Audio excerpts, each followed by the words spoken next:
Come in and let's sip this tea. Girl, come talk to me. Come on in. Girl, come on in here and talk to me. Sit on down and relax your body. Come in and let's sip this tea. Girl, come talk to me. Come on in. Girl, I'm gonna tell you about the perfect week and how God keeps blessing me. I'm here for you. I'm here for you. No matter what you're going through, let's chat. I'm here for you. I'm here for you. Girl, you know I'm here for you. Let's chat. Before we get started, please take a look at this disclaimer for it pertains to this channel and this channel only. This is my commentary, my opinions, my thoughts solely. Please make sure you read the whole entire disclaimer so that way you will understand the position of this channel for Miss Leda on YouTube. Thank you. Hey, honey. Hey, it is your girl, Miss Leda, and I am back with yet another video. So, guys, we have some breaking news that came in last night. I went ahead and posted in my community tab that there has been an arrest warrant that has been issued for one of the Cabo 6. So, let's get into the story, honey. Breaking on WSOCTV.com, an arrest warrant has been issued for a friend of Shinquella Robinson in the femicide investigation. Tequila Long's living room is filled with photos of her sister from her memorial service. She and Salamandra Robinson, Shinquella's mom, tell me they are grateful for the outpouring of support from the world. Just to see your city backing you and everybody is supporting you and having your back, you can't beat that. Long and Robinson are eagerly awaiting updates from the FBI and Mexican authorities on how Shinquella died. It comes as a journalist for a Cabo publication gave Channel 9 new details on what friends told police about what happened. The journalist for Metropala MX provided us with what he says is the text of the police report. We do not have a copy of the report to independently verify. According to him, the report says the friends told the responding doctor that Shinquella drank a lot of alcohol and that the friends wanted her treated in the room, not the hospital. The report text states Shinquella had poor verbal response when the doctor arrived and that she died within 3 hours. He says the police report lists her death as cardiac arrest. It doesn't mention the severe spinal cord and neck injuries that the death certificate lists as Shinquella's cause of death. The autopsy also doesn't mention alcohol. It states she died within 15 minutes of her injury and that Shinquella Robinson was found unconscious in her living room. The autopsy should overrule the police report because the police report is written by cops and the cops are not forensics experts. Fabian Meneses is a criminal defense attorney in Tijuana, Mexico. He says the police report shouldn't be taken as definitive fact. It's just a document listing what officers were told by people on scene. I would say that most police reports don't have the truth because it's either hearsay or they're being custom tailored to what the police needs to be in the report. The police report was written the day Shinquella died, 3 weeks before Mexican authorities launched a femicide investigation. That's the killing of a woman because of their gender. Long and Robinson say they are hopeful the FBI gets to the bottom of this and finds out what really happened. I'm confident that they will. Shinquella's family has commissioned a private autopsy. They do not have the results back yet. They also say the coroner sent them a photo of Shinquella after she died, and she had a busted lip, swollen eye, and bruised face. None of that was in the police report. What is definitive at this point is that this young lady was beaten by her so-called friends. Please, please, please use discretion because this next video clip will be the actual fight again. So please use discretion. At least something. At least fight back, something. Get up, bro. Get up. Yeah. It's my friends to me because, y'all, it don't take that long to get naked. It don't take that long to get naked, hoes. Where y'all at? Gerald Jackson reports the news live on Facebook that a arrest warrant has been issued for one of Shanquella Robinson's friends, with charges related to femicide, which in Mexico is understood to be homicide. What's up, everybody? Thank y'all so much for tuning in tonight. This is your boy, Gerald Jackson. I am the founder and CEO of the North Carolina Beat, your favorite blogger. Thank y'all so much for tuning in tonight. There's breaking news right now. Mexico has issued arrest warrants for the direct aggressor in the case of 25-year-old Charlotte native Shanquella Robinson. Now, let me say this. Although the name has not been released, or the Baja California Sur Attorney General has not released the name, the North Carolina Beat believes that the warrant has been issued for Dejanay Jackson right here. As you can see her, this is her right here. We believe that the warrant that Mexico has issued in the case of 25-year-old Shanquella Robinson, we believe, the North Carolina Beat believes, that this is the warrant that has been issued. This is the individual that the warrant has been issued for, right? This is what we believe. Now, of course, we want more arrest. Of course, we believe that Elise Hyatt, Malik Dyer, Khalil Cook, Winter Donovan, and Nazir Wiggins also should be charged. There should also be a warrant for their arrest. And I don't know why there ain't no damn warrant for their ass either. Now, I'm going to tell you right now, if you think Dejanay, because the FBI is going to get her. Oh, baby. Now that a warrant has been issued from the country the crime has been committed in, baby girl, you best believe. So you might as well line up all them wigs that you got. You might as well pack some good clothes. Matter of fact, you might as well just go on over there naked, because they got some for your ass. They really, really do. They're going to put your ass in some good stuff. Okay? And you're going to wish you never went to Cabo. Okay? Now, if y'all think Dejanay is going to go over there to Mexico and keep her mouth closed, if you think she finna go over there and not say nothing, you think she finna go over there and hush, shut up, don't say nothing.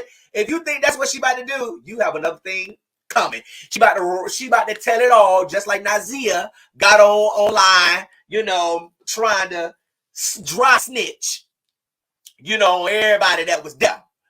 Now, if you think, is this mic on? Because, it picks up real loud.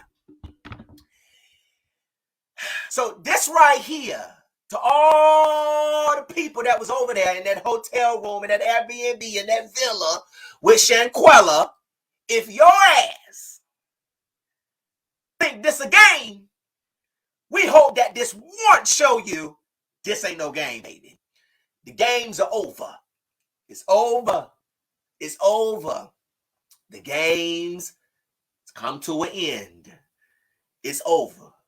So if you thought that this family was going to keep quiet, if you thought that we wasn't going to share this, if you thought we were just going to get in the bed and go to sleep, if you thought we was going to eat some turkey and some ham tomorrow without thinking about Shanquella and thinking about y'all hoes need to be locked up, if y'all thought that this was going to go away, if you thought that this was not going to get out, if you thought that when you went over there that you had a plan, you had a plot, it failed. All of it failed. And it seems like that the walls of Jericho is not coming down for y'all no time soon. It seems like you always going to be trapped behind the wall. And at the end of the day, we all know that Dejanay Jackson is not the only suspect. And so we hope that the FBI will gather enough evidence to show the Mexican authorities that there is more to this case than what we have been told, that there are more suspects than Dejanay Jackson. All their ass should be locked up. Dejanay, we sick of you. Just like you said you were sick of Shanquella, we sick of you. We sick of you. We sick of you.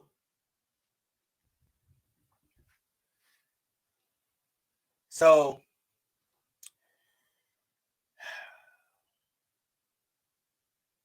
y'all really thought y'all was going to get away. Y'all really thought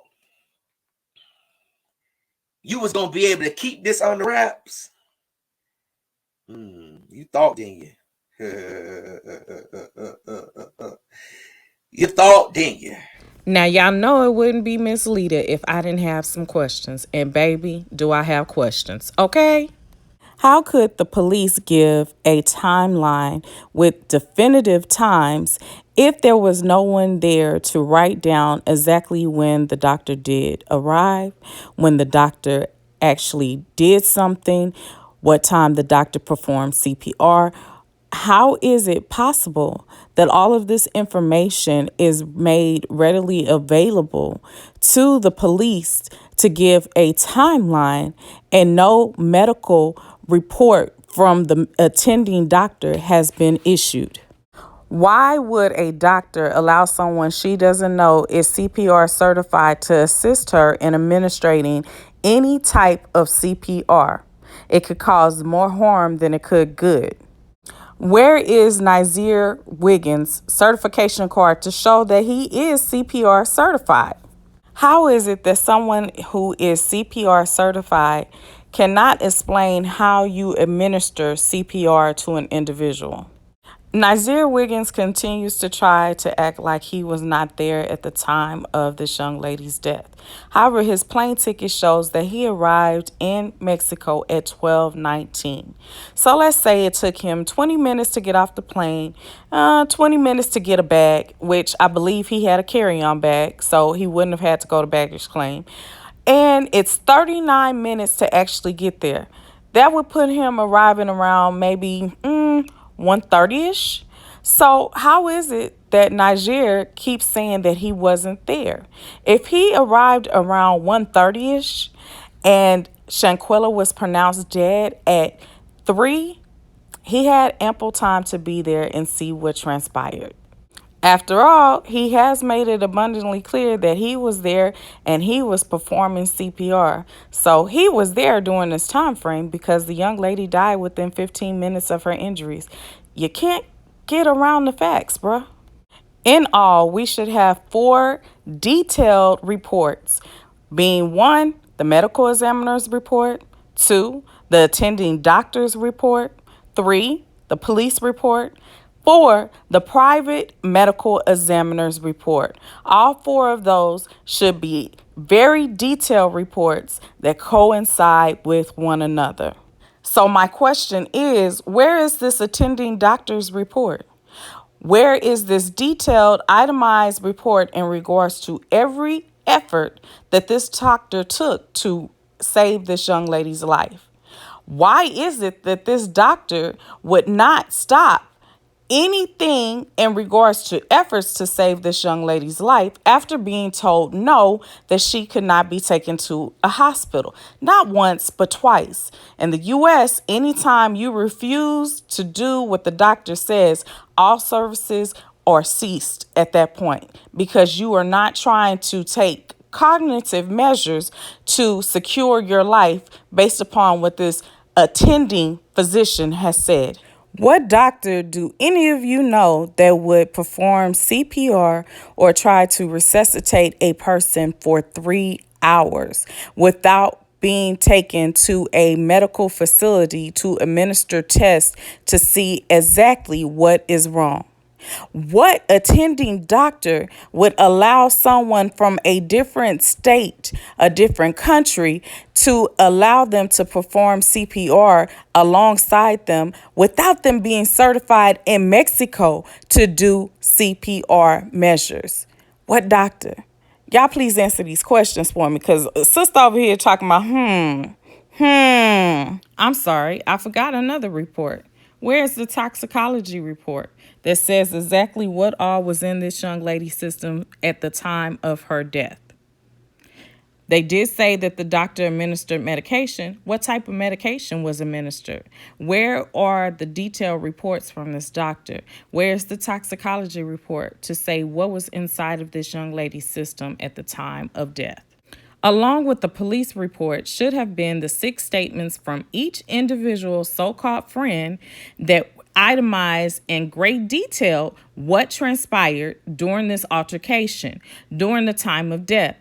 And those statements should coincide with one another, along with the police report, along with what the medical examiner says, as well as the attending doctor. What does those statements actually say in regards to what happened to Shanquella Robinson? The question is, where do each one of these handwritten statements differ? Where are surveillance photos of the crime scene that is in question? Where are actual photos of the body and where it was placed in regards to this murder? Where are these statements? Where are the actual statements from the police officers in great detail in regards to what they seen in relations to Shanquella Robinson's body? Where are the actual photos of Shanquella Robinson's body when they arrived on scene? Where? Now, the next slides that you will see will be of Lnda 32, which is the residence that the Cabo 6 and Miss Shanquella Robinson stayed in while vacationing in Cabo, Mexico. You will see the various areas throughout the home, which this home was $1,600 a night. That does not include the deposit that they had to put down. However, this villa does come with a spa. It comes with massages. It comes with free chips and dip and guacamole. It also comes with margaritas. It also allows for a free travel from the airport to the villa and various things of those natures. However, this villa is exactly 30 minutes away from the, San Jose Cabo Airport. Gerald Jackson from the North Carolina The Beat is asking that everyone boycott Mexico until they arrest the other 5 people who were involved in this killing. Now, I will say this, even if Mexico only charges one of them for femicide, the United States still has the option to pick up the other 5, because here it is, they were not charged in Mexico, but they can in fact be charged in the United States on a slew of other charges. Now, I do not know Mexican law, so I do not know if they have accessory after the fact, or if they have aiding and abetting a fugitive, if they have falsifying information to an official, various things like that. So I do not know Mexican law to know if other charges will be brought upon these other 5, but the United States still has the option to pick up murder in regards to the other 5. So let's keep hope alive and let's boycott Mexico. But not only Mexico, let's boycott Lnda 32 in Cabo, New Mexico, since this is the resort that they wanted to protect and decided to make up all of this falsified information in regards to Shanquella Robinson's death. So y'all want Miss Leda's thoughts and opinion. Okay, so here we go. I think this case is very bizarre, and it gets even more bizarre and mysterious by the minute. It is a lot of things that do not add up and definitely do not make sense. Now, one of the most important things that I want you guys to take away from this is what the Mexican attorney said. He stated that you should believe the medical examiner's report over the police report. The police report is solely detailing what the Cabo 6 has stated happened. Now, those statements are vital in this case because everyone would love to know what they said transpired besides alcohol poisoning. How did they explain the bruises and everything else that was on this young lady's face?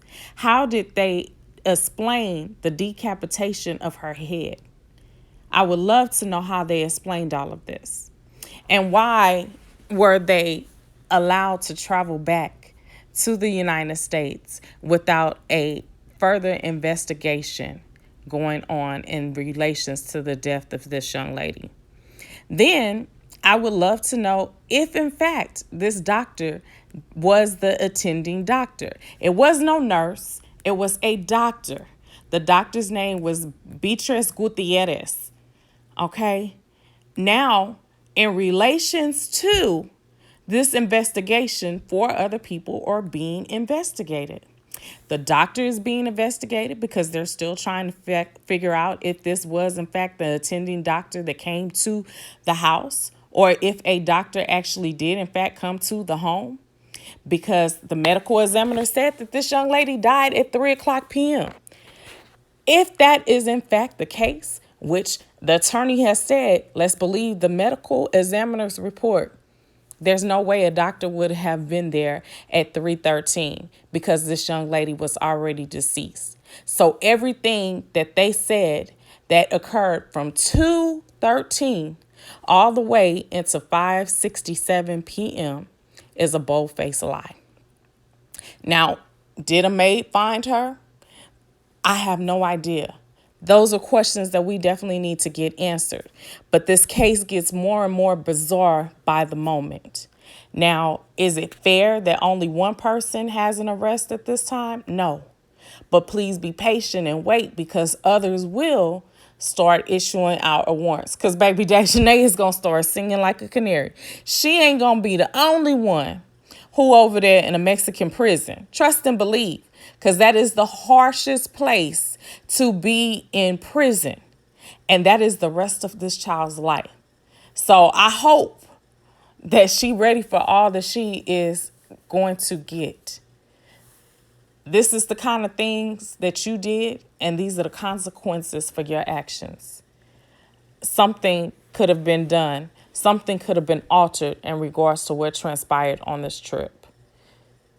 Period. So guys, it is still a lot of questions, and it's still a lot of investigation going on in the U.S. Mexico officials feel that they have this case closed, but I feel that it's not closed, because as more information comes from Dejanay, then it could possibly be other arrests. And I'm sure the U.S. is not going to let this go. So I'm praying for justice for Shanquella Robinson, and this is only the start.